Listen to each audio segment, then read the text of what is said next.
Assalamualaikum warahmatullahi wabarakatuh. Selamat pagi anak-anak, bagaimana kabarnya? Semoga anak-anak yang soleh dan soleha selalu sehat ya. Nah, pada pagi hari ini kita akan melanjutkan pembelajaran kita ya. Sebelumnya, marilah kita awali kegiatan kita dengan mengucap basmalah. Bismillahirrahmanirrahim. Nah, silahkan anak-anak yang soleh dan soleha siapkan buku, penanya, dan pensilnya ya. Nah, kita masih masuk pada tema 3 tentang benda di sekitarku, subtema 4 keajaiban perubahan wujud di sekitarku pada pembelajaran keempat sampai kelima ya. Nah, tujuan pembelajaran pada hari ini adalah yang pertama, dengan membaca syair lagu, siswa dapat menemukan kata atau istilah yang terkait pada perubahan wujud benda. Yang kedua, siswa dapat mengidentifikasi berbagai kegiatan yang menunjukkan sikap bersatu di sekolah. Yang ketiga, siswa dapat menggali dan mengidentifikasi urutan informasi proses terjadinya air dengan tepat. Yang keempat, siswa dapat menyusun kegiatan yang lama waktunya diketahui dengan tepat ya. Nah, sesuai dengan tujuan pembelajaran yang kedua, yaitu tentang bersatu dalam keberagaman, maka dalam Quran surah Ali Imran ayat 103 dijelaskan bahwa ayat ini menegaskan bahwa Islam agama yang paling banyak diyakini oleh masyarakat Indonesia. Pada dasarnya juga menjunjung tinggi persatuan dan kesatuan. Perintah untuk menjaga persatuan dan jangan tercerai-berai pada dasarnya merupakan perintah dari Allah Subhanahu wa Ta'ala ya. Jadi yang namanya sikap bersatu, mau di rumah, mau di sekolah, atau mau di lingkungan masyarakat, itu merupakan perintah dari Allah Subhanahu wa Ta'ala ya. Nah, di pembelajaran yang pertama kita akan memulainya dengan menyanyikan lirik lagu yang ada di layar kalian ya. Judulnya Hujan, ciptaan Ibu Sud ya. Kalian pasti hafal lagu ini. Kita nyanyi bersama yuk. 1, 2, 3. Tik tik tik bunyi hujan di atas genting, airnya turun tidak terkira. Cobalah tengok dahan dan ranting, pohon dan kebun basah semua. Tik tik tik bunyi hujan bagai bernyanyi, saya dengarkan tidaklah jemu, kebun dan jalan semua sunyi, tidak seorang berani lalu. Yeay. Nah, pasti kalian hafal kan lagu ini yang sering kita nyanyikan ya. Nah, di sini di lirik hujan ini kita menemukan beberapa kata yang kita belum ketahui artinya ya. Kata itu nanti akan kita cari di dalam Kamus Besar Bahasa Indonesia ya. Nah, apa saja kata baru dari syair lagu tadi? Kemudian kita akan mencarinya di KBBI, yaitu Kamus Besar Bahasa Indonesia. Yang pertama katanya adalah hujan, yang kedua sunyi, yang ketiga berani ya. Nah, setelah kita buka-buka kamus, kita mendapatkan artinya nih. Artinya hujan apa ya? Coba kita lihat. Hujan artinya adalah proses kondensasi uap air di atmosfer menjadi butir air yang cukup berat kemudian jatuh ya. Kemudian sunyi artinya adalah sepi, tidak ada bunyi atau suara apapun. Dan yang ketiga, berani artinya adalah tidak takut, mempunyai rasa percaya diri yang besar. Nah, jika anak-anak yang soleh dan soleh mempunyai rasa percaya diri yang besar, tidak takut, maka itulah yang namanya berani ya. Nah, Dari informasi yang sudah kita dapatkan ini, kita akan menuliskan informasi tersebut dalam suatu bagan, ya. Tapi sebelumnya kita akan lihat langkah-langkah menyusun informasi dalam bagan, yaitu yang pertama, kita harus membaca teks dengan cermat. Yang kedua, carilah informasi penting dari teks. Yang ketiga, susunlah informasi penting secara urut. Yang keempat, tulislah informasi tersebut dalam bagan sesuai urutan informasi, ya. Coba kita akan cari dan buktikan informasinya. Nah, di sini di layar kalian sudah muncul teks tentang siklus air, ya. Di sini ada 3 paragraf. Yang ini adalah paragraf 1.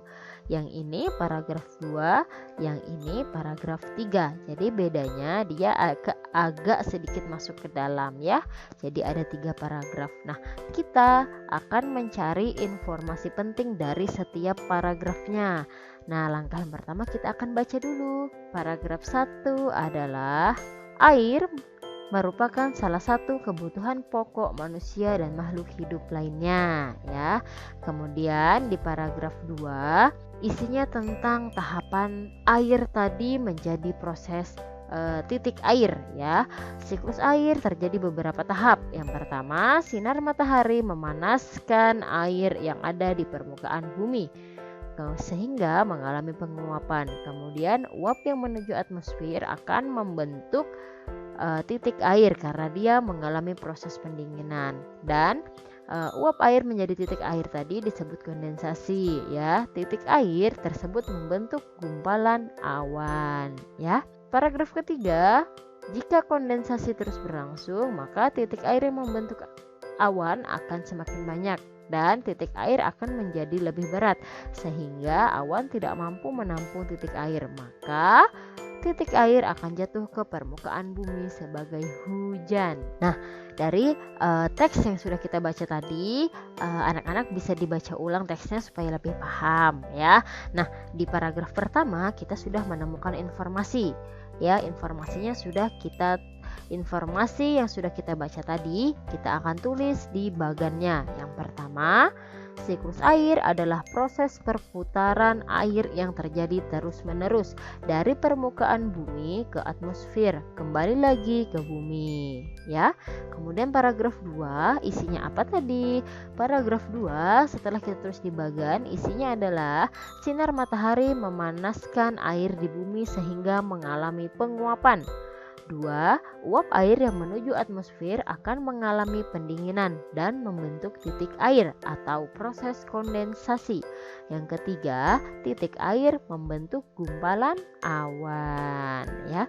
Itu isi dari paragraf 2. Sekarang kita akan menuliskan di bagan isi dari paragraf ketiga. Apa saja informasinya?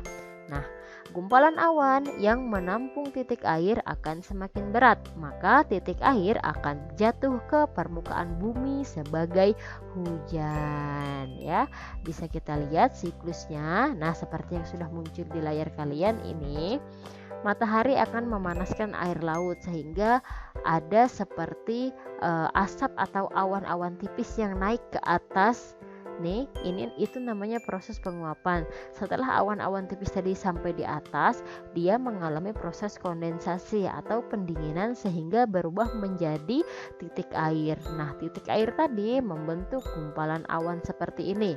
Setelah gumpalan titik airnya banyak, awan tidak mampu menampung sehingga awan akan menjatuhkan lagi titik air tadi ke permukaan bumi seperti ini. Nah, itu tadi mereka saling bekerja sama dari matahari, awan, dan uap airnya. Mereka bersatu untuk membentuk proses hujan tadi. Nah, sama seperti kita di sekolahan, kita juga bersatu dalam keberagaman di sekolah. Nah, apa saja contohnya? Nah, ini dia. Salah satu contoh keberagaman yang ada di sekolah adalah bersama-sama membersihkan kelas, ya. Ada yang membersihkan kaca, membersihkan meja, menyapu, dan merapikan vas bunga, ya. Manfaat sikap bersatu dalam keberagaman di sekolah yaitu mempererat persaudaraan antar teman, membuat suasana belajar lebih menyenangkan, menumbuhkan jiwa sosial, dan yang terakhir menumbuhkan sikap toleransi. Selain manfaat sikap bersatu yang 4 tadi, salah satu wujud sikap bersatu adalah tolong menolong.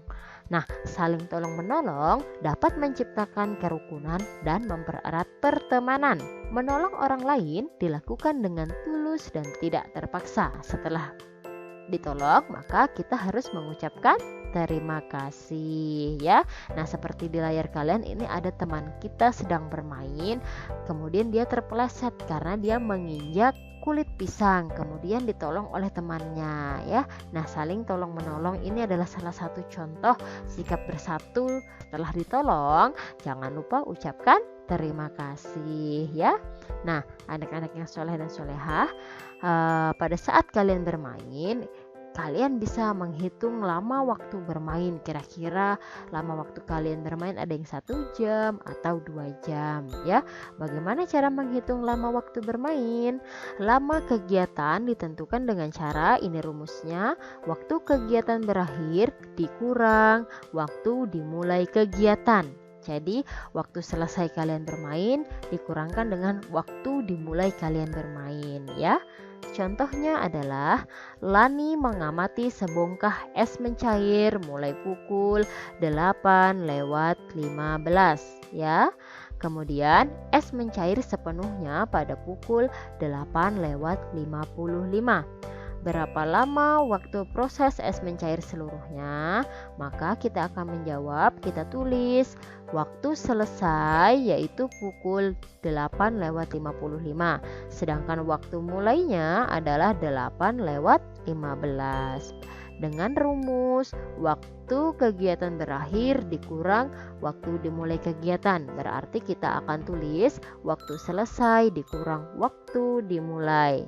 Nah, anak-anak yang soleh perlu diketahui 2 angka di depan titik ini menunjukkan jam, sedangkan 2 angka di belakang titik ini menunjukkan menit ya. Maka sekarang kita akan kurangkan waktunya. 5 dikurang 5 itu hasilnya 0 ya, sejajar ya. Kemudian 5 dikurang 1 itu hasilnya 4 ya. 8 dikurang 8 itu hasilnya 0, karena 0 di depan tidak usah kita tulis. Sama juga dengan 0 dikurang 0, hasilnya juga 0. Jadi tidak usah kita tulis karena di depan ya. Nah, seperti yang Ustazah bilang tadi, 2 angka di depan adalah jam, 2 angka di belakang titik adalah menit. Berarti di sini ada angka 40 hasil pengurangan waktu tadi. Berarti lamanya es batu mencair seluruhnya selama 40 menit. Ingat, waktu selesai dikurang waktu mulai ya, sehingga hasilnya ini adalah menunjukkan lamanya suatu kegiatan ya. Kita bisa mengerjakan soal berikut untuk melatih bagaimana cara mengetahui lamanya kegiatan yang sedang kita lakukan ya. Nah, di latihan soal ini nanti kalian akan menjawabnya di kolom komentar. Jangan lupa tuliskan nama dan jawaban kalian serta kelas kalian di kolom komentar ya. Soal yang pertama itu adalah sebongkah es mencair seluruhnya pada pukul 11.30. Dita mulai mengamati es mencair pada pukul 9.30. Lamanya waktu es mencair seluruhnya adalah titik-titik jam. Nah, ingat dengan rumusnya tadi, waktu selesai, ini waktu selesai dikurang dengan waktu dimulai, sehingga kita mengetahui lamanya waktu keseluruhan es mencair. Yang kedua, ibu memasak dalam waktu 2 jam.